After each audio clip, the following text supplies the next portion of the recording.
Up next, we have Professor Janaka Ruwanpura, whose educational career is the best example for bridging the gap between engineering excellence and global collaboration. From Sri Lankan universities to some of the largest universities in the world, his journey is a testament to the power of education, and he's here to talk about how to be a leader in the eyes of others. Let's see you on the next wave.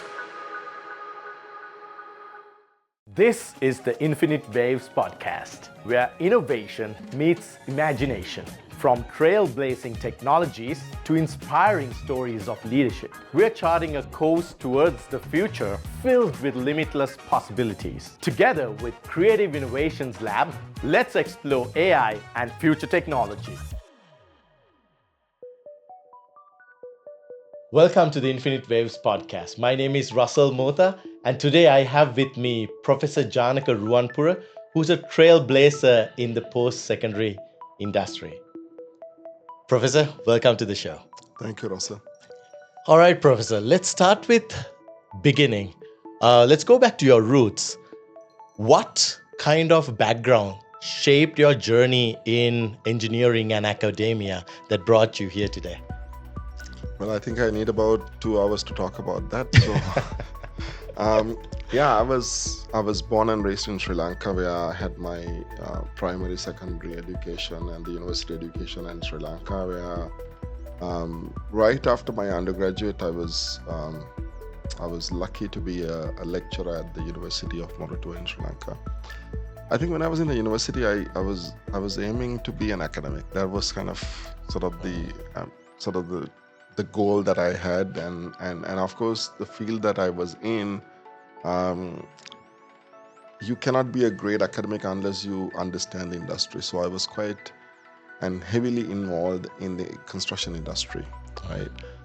And so from there, then to the master's at Arizona State University, the PhD at the University of Alberta, and then 2001 I started a second leg of my academic career as an assistant professor at the University of Calgary, where I had quite a bit of a adventurous, fun time, and that's the background that set to the work that I have done in the last 24 years at the University of Calgary.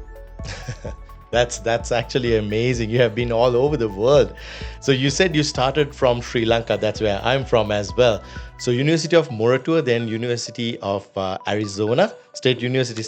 Arizona State University. Arizona State University. And then I also read that you've been to Harvard and as well as University of Alberta. This transition, I don't think it's easy. There's a lot of transitioning. There's a lot of changes happening. How did you manage transitioning through all those universities? Well, I think this comes to the fundamental belief that in terms of planning your career. If you plan your career, you could actually achieve anything that you want, ethically, professionally. So I think when I was in undergrad, I wanted to move into a higher education, and that's where I planned for my master's and the PhD. And then so it worked out in a good way. And then of course, when I was in my PhD, I was aiming that when I finished the PhD that I want to work as a professor in academia. So it was all planning that I was blessed and lucky to achieve what I have got. And I think, if you look at from the University of Calgary, that had been my home, a great home where the university supported me from an assistant professor to everything else that I did. So I was a Canada Research Chair in project management systems for a number of years, and then at one point I decided that I wanted to take the leadership, and then that's why I took a leadership role at the university. So when you mentioned the Harvard, yes, during that time I actually wanted to learn further about leadership, and I thought Harvard would be a great place to do that. So I had a bit of a experience at Harvard as well. Yeah, I know you currently hold a significant leadership role at the University of Calgary, and leading a university can be very challenging because there's a lot of changes that happen, because every year you get a whole bunch of new students that's coming in, and it's not an easy task shaping somebody's future.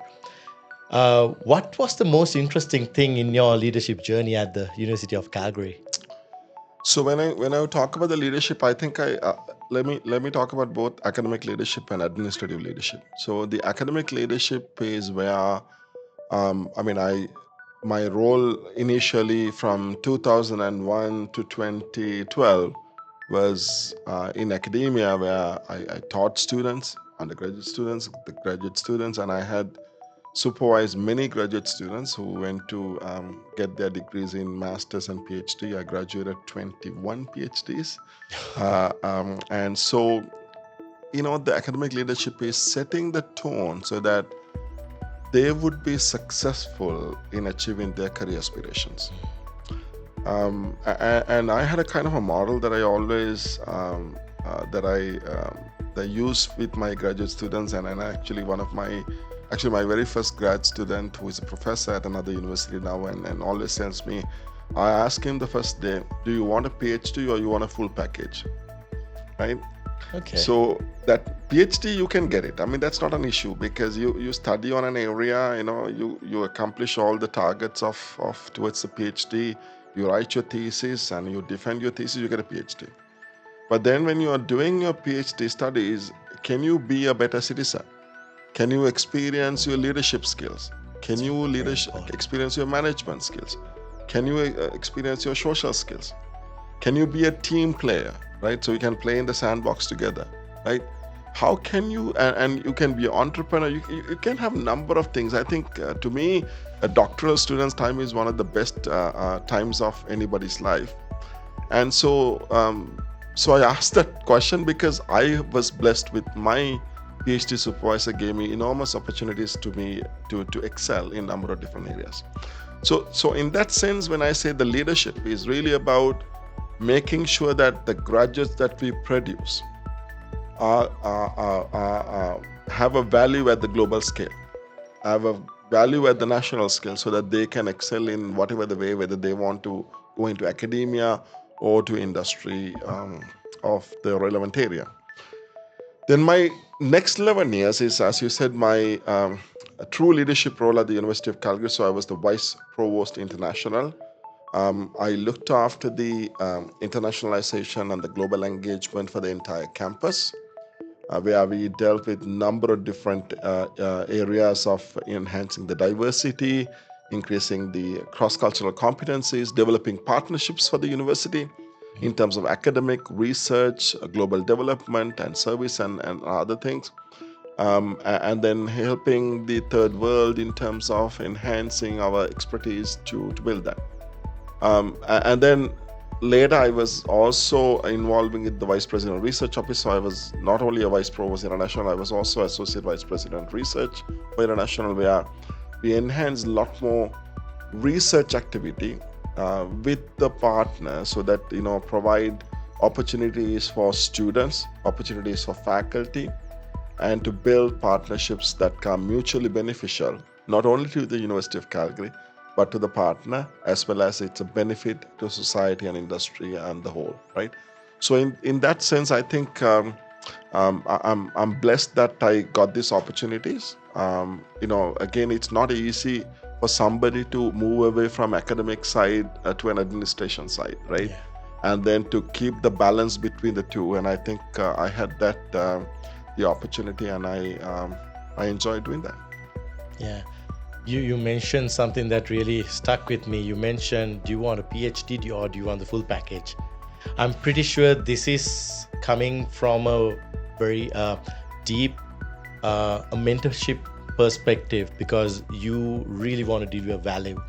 And this doesn't come naturally. This probably with a lot of inspiration, with a lot of experiences, you share this.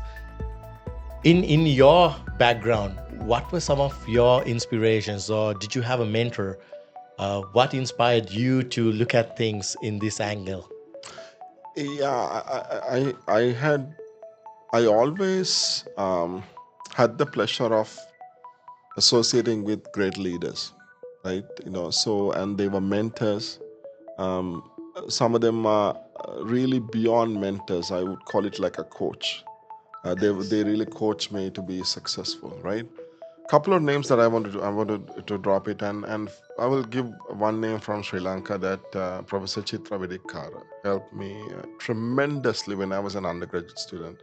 She understood, I think, my potential, and then she had done it for others as well. That helped me to navigate myself into and go beyond the undergraduate to be successful. Then when I was at Arizona State, Dr. Cliff Shakespeare was my academic mentor, and the supervisor was, he was fantastic. He really supported me achieving my career goals. But I want to give a lot of credit to Dr. Simon Aburisk, who is at the University of Alberta, who is my supervisor.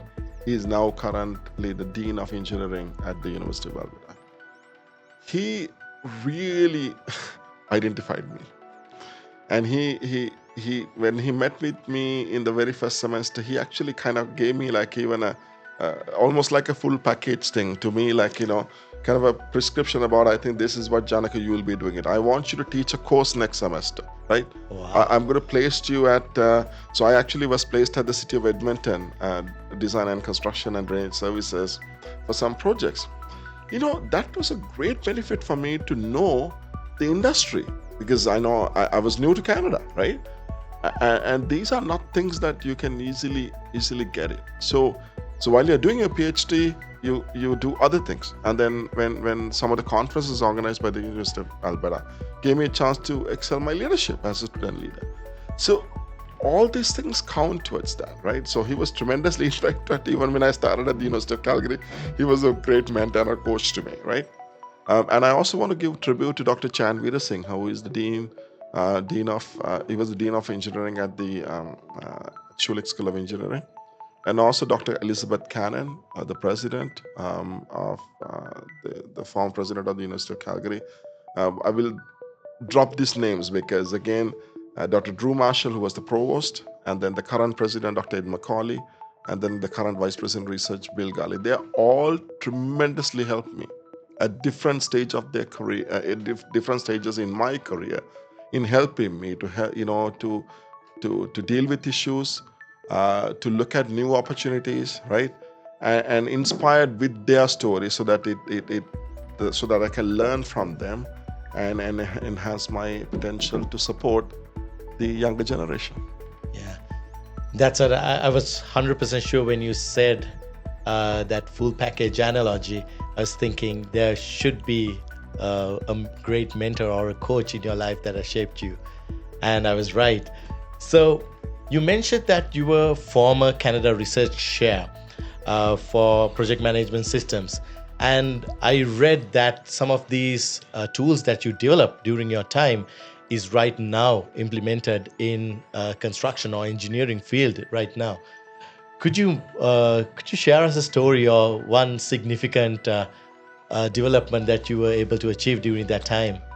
So during that time, there were a lot of different best practices and tools that we developed. I think I'll highlight two concepts. One concept is where how do we bring technology into construction, and then so we developed a information kiosk.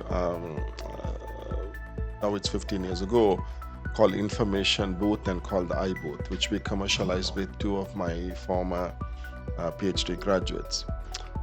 To bring the technology into construction industry and to construction sites where construction is really lagging behind many other industries in terms of adapting technology, right?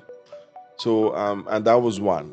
And the second one has no technology, how to enhance the improvement, the process improvement, the productivity improvement, by bringing a new role into construction called Construction Productivity Improvement Officer. So where that role would help the rest of the team in the construction, like in anywhere from project manager to superintendent to the foremen, and looking at the gaps and issues related to productivity and see how we can enhance it by working with the team, coming up with even daily solutions that can be sustainable to enhance things, right? And likewise, there were a number of different tools that we developed that are related to risk management, simulation modeling, sustainability, and construction automation. So a number of different tools that we developed. The challenge is for construction industry to adapt it, right? Because you need to have the willingness to adapt it, and sometimes you look at the cost and not looking at the opportunity, right? I think when you truly look at the cost benefit of that one, I think these tools are really good. So we have done our part in terms of showcasing what we could do with research. We had the graduate students were involving with the companies, looking at going into their construction sites, seeing the issues, and we came up with solutions. Technically, we went and learned from them and told them that there's a better way to do that, right? Yeah. And that's, I think, the beauty about the research on anything that we do, and especially when we connect with the relevant industry. You mentioned something very important. You mentioned adapting is more important than having the ability to access technology, because technology is already there, and especially in the construction industry. So I like to pick your brain a little bit on this topic.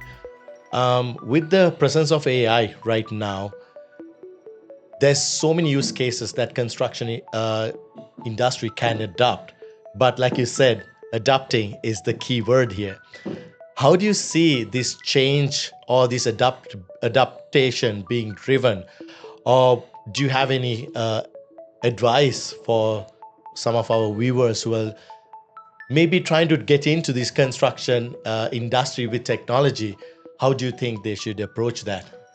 Main thing is you need to really understand the fundamentals, right? Technology can be helpful, but if you are missing the fundamentals, the technology is not going to help you, right? So I think the way that things are happening, the technology can really help us to enhance things better, faster. But then if you forget your fundamentals, you might lose the credibility of achieving the real goals of that one, because then you focus on technology and then you miss the fundamentals of that, right? Give an example. So during my research time, I was heavily talking about it takes a long, let's take construction project. In a construction project, even to see the progress of that, it's not easy to measure that because it's very complex. But then we came up with a methodology to see how we can, based on the plan, how you can identify the actual realization of that with the plan, so that so we had to use all kinds of different technologies. I'm talking about in the past, some camera technology, and then laser scanning and this and that. We did it, right? We came up with that, and in fact there was some recognition of some of our work as well. But in the future, with the computer vision, right, and then drones, I think this can be done much faster, much more accurately in real time, and that's the beauty about it, right? But the key is to ensure that whatever the technology that we bring, that you test that technology, you see the real benefit of that technology. You also look at the risk of the failure of the technology that could ruin the fundamentals and then the goals that you want to achieve it, right? So it's not about bringing the technology, but to make sure that you are really adapting it to suit for your needs, so that you can achieve the real benefits. And there is a lot of opportunities for that. So I think with the AI, I'm pretty sure you can even smoothen these things as time goes, right?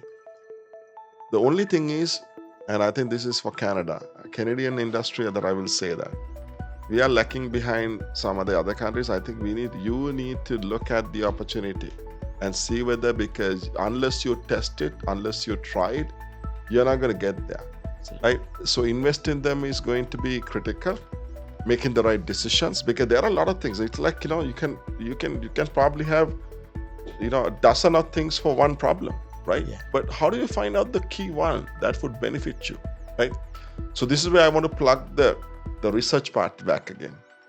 We are there as academics to test these things, because we can, look at any of the technology and then do the research to find out what's the real benefit of that, how it can enhance things, how it can create spin-off opportunities.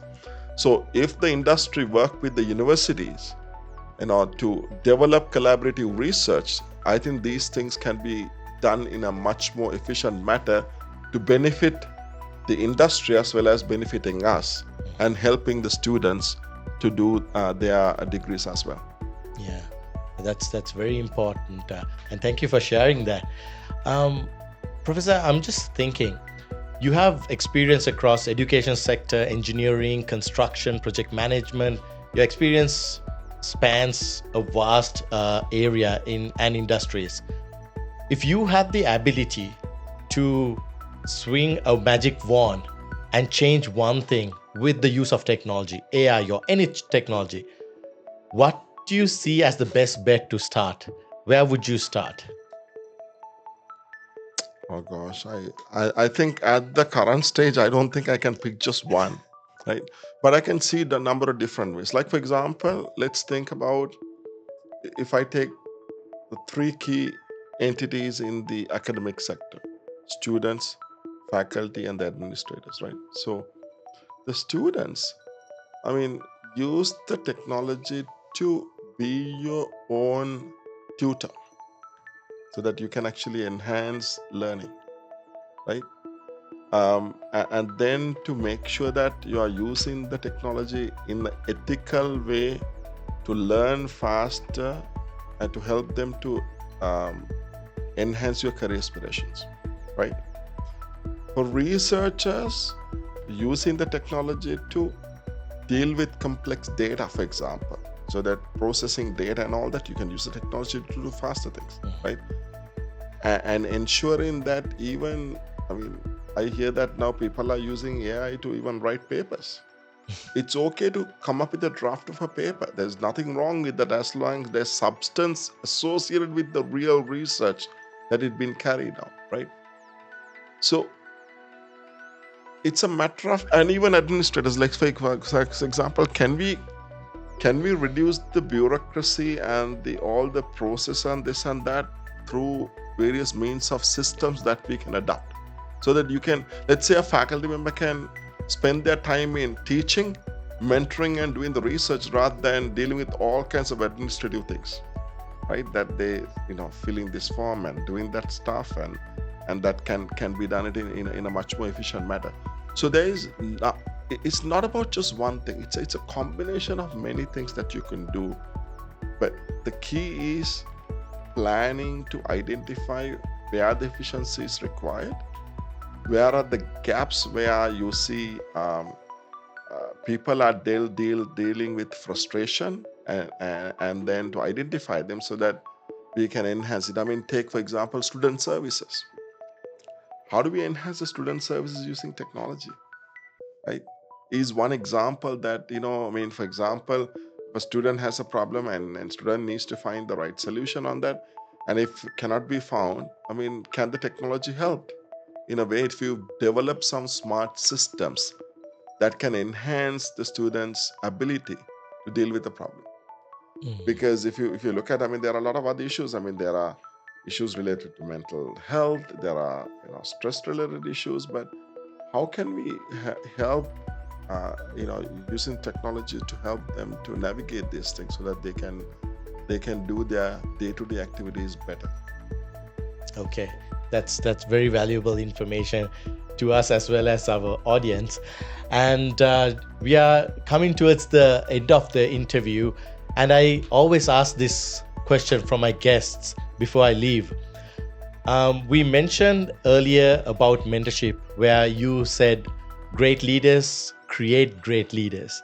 And I'd like to ask you for one piece of advice that you'd like to give to our audience listening here today, so that they could start their journey into leadership or greatness. What would that advice be? The advice that I have been giving over the years to anybody is make sure that you have a proper career plan. Set up a career plan and monitor that career plan. make sure that you identify your potential to achieve wherever you want to achieve, right? Wherever you want to go, create that plan solid and monitor the plan to make sure that you can take the simple baby steps to ensure, am I reaching towards my plan? What are the challenges that I'm associating? What are the risks that I'm going through? Or am I achieving the plan so quickly, easily, so that you can challenge it further, so you can enhance your plan a little bit in a much better manner, with a target that can actually enhance. So, Professor, I read that you've been awarded as one of the top 25 Canadian immigrants in the year 2022. And this is not an easy journey to get there. And I asked this question from all my guests before I leave the show. That is, what would be one piece of advice that you could give our audience to achieve a goal that's so significant as yourself? Yeah, so thanks, Russell. I think as an immigrant, and I think the way that I set up this advice as a kind of a model, I call the recipe for success, right? It's a 7-point model. So it talks about, as a person, it's really critical for you to have a proper vision for yourself, making sure that you set your targets in a way that you achievable targets and plan towards the target. So that's sort of the step number one. Step number two is making sure that, I am truly value the word leadership. Not everybody can be a leader, right? But when you want to be a leader, make sure that you excel as a leader so that others will feel you as a leader. So I think that's important, because otherwise there are some people who call themselves leader, but then based on what they do, I was like, is it really a leader or not, right? But then you cannot achieve many things without taking risks, because taking risks is critical for us to achieve. You set the vision, if you set your plans, you set your targets, making sure that you take the risks to achieve them. But at the same time, we have to be very patient, because that sometimes you get challenges, bottlenecks, you might not achieve them. So be patient is critical. Now, I have been a very optimistic, a person who is very forward thinking and confident about what I do. And then what I feel that confidence is, I will give my 100% commitment towards that. So therefore, optimism, confidence, and commitment needs to be really playing together, right? The sixth one that I want to talk about is, during my entire life, I've been a multitasker, right? I don't just focus on one thing. Again, I think it could be a problem, I don't know. But for me, the multitasking helped me to achieve many things up to now. And the seventh thing I talk about is, no matter what you do in your professional life, be happy, have some fun. Make sure that you have a balanced life where, with your profession, your personal life, and making sure that you save some of the time during the day to do something that you like to do, right?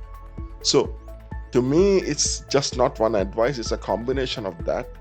But I'm coming back to the number one, setting a vision for yourself, setting a career plan for yourself with realistic targets is really a key. And I would encourage anybody to do that and to monitor that plan as you achieve your targets. Yeah, wow, that's wonderful. I mean, being a leader in other people's eyes is easy, but being a leader for yourself and where other people to see you as a leader, it's the tough part. And thank you very much for sharing that. And Professor Janaka, thank you very much for being on this show and sharing your insights and sharing wonderful stories that would inspire our audience. And before we go, do you mind sharing where my audience could connect with you and find this amazing model that you shared? Well, they can connect with me through my email. It's my first name, janaka@ucalgary.ca. If you Google, you will find many of the articles and presentations that I have given on a number of different topics.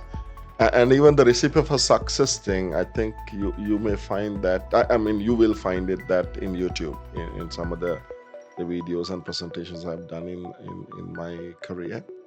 And then they can connect me through LinkedIn. I'm quite active in LinkedIn. There's a number of different ways. Nowadays, finding anybody is not difficult. It's very right? easy. It's very easy. All right. So thank you very much. And that's it for today with Professor Janaka Ruwanpura. And up next, we have Dr. Tony Wigglesworth from Bow Valley College on talking about how innovation is applied in education sector. We'll see you on the next wave. Thank you for joining us on the Infinite Waves podcast, where innovation never stops. Stay tuned for more insights and stories from visionary leaders, powered by Creative Innovations Lab. Until next time, let's keep pushing the boundaries of what's possible.